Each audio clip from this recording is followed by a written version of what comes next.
السلام علیکم ورحمۃ اللہ وبرکاتہ۔ رب اشرح لی صدری ویسر لی امری واحلل عقدۃ من لسانی یفقہوا قولی رب زدنی علما۔ پچھلی کلاسز میں جو دو کلاسز ہمارے پاس گزری تھی آئی تھنک 9 اور 10، اور اس میں ہم نے رکوع اور رکوع سے اٹھنے کی جو دعا ہے اور باقی بھی قومے کی جتنی بھی دعائیں ہیں وہ کور کی تھیں۔ آج کی کلاس میں ہم کور کریں گے قومے کے بعد، ٹھیک ہے۔ قوما یعنی کہ ہم جب کھڑی پوزیشن پہ تھے اور ہم نے سمیع اللہ لمن حمدہ پڑھا اس کے بعد، ٹھیک۔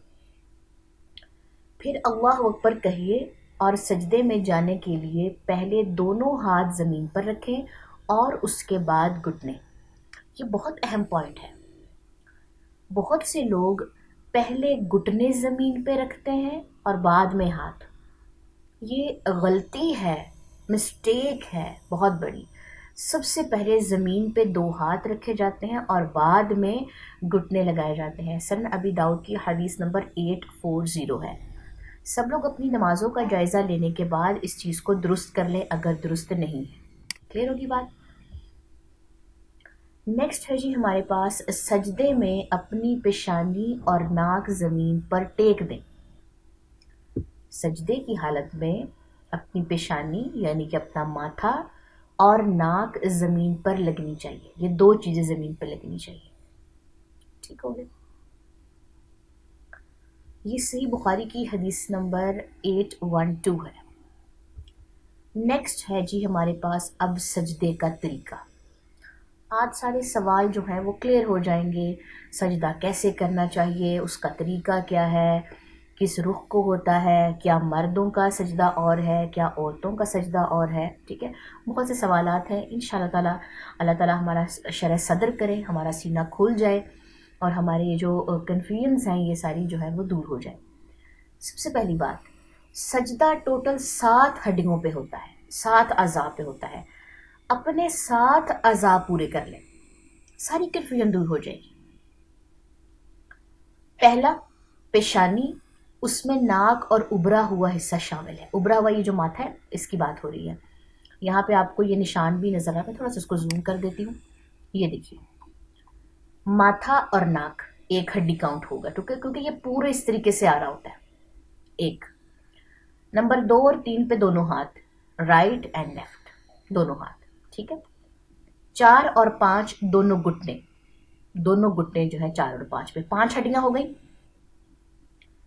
چھٹی اور 7ویں ہڈی پہ بہت زیادہ کنفیوژن ہے لوگوں کو، کیوں ہے مجھے اس بات کا علم نہیں۔ 6 اور 7 دونوں پاؤں کی انگلیاں اور ہاتھ پاؤں کی انگلیوں کا رخ قبلے کی طرف ہونا چاہیے۔ ہاتھوں کی دونوں ہاتھوں کی جو انگلیاں ہیں اور پاؤں کی جو انگلیاں ہیں ان کا رخ قبلے رخ ہونا چاہیے، ٹھیک ہے۔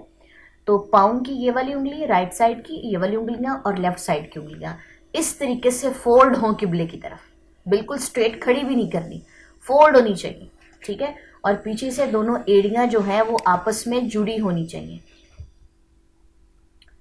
اچھا جی، اس کے بعد آگے سے بھی پوزیشن آئے گی اور پیچھے سے پاؤں کی پوزیشن آئے گی، اس کو بھی ڈسکس کر لیتے ہیں، لیکن ابھی جو پوائنٹ ہے وہ ہے ہمارے پاس 7 ہڈیوں کا۔ تو اس طرح 7 ہڈیاں مکمل ہو جاتی ہیں۔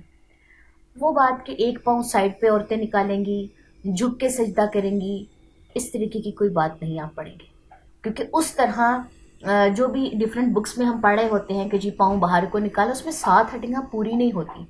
یہ صحیح بخاری کی حدیث نمبر 812 ہے، جس میں یہ صاف واضح طور پر لکھا گیا ہے کہ 7 ہڈیوں پہ سجدہ جو ہے وہ کیا جائے گا، ادروائز نماز قابل قبول نہیں ہے۔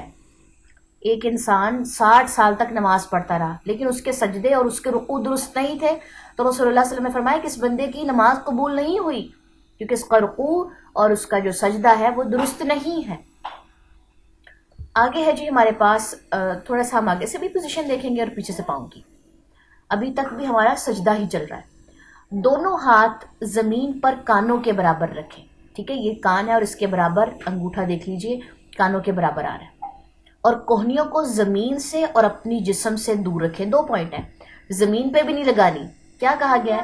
رسول اللہ صلی اللہ علیہ وسلم نے فرمایا کہ کتے کی مانند زمین پہ اپنی بازویں مت پھیلاؤ سجدہ کرتے ہوئے، زمین پہ بازو نہیں رکھنی۔ بار بار اس پوائنٹ کو نوٹ کیجئے اور اپنی نمازوں کا جائزہ لیجئے۔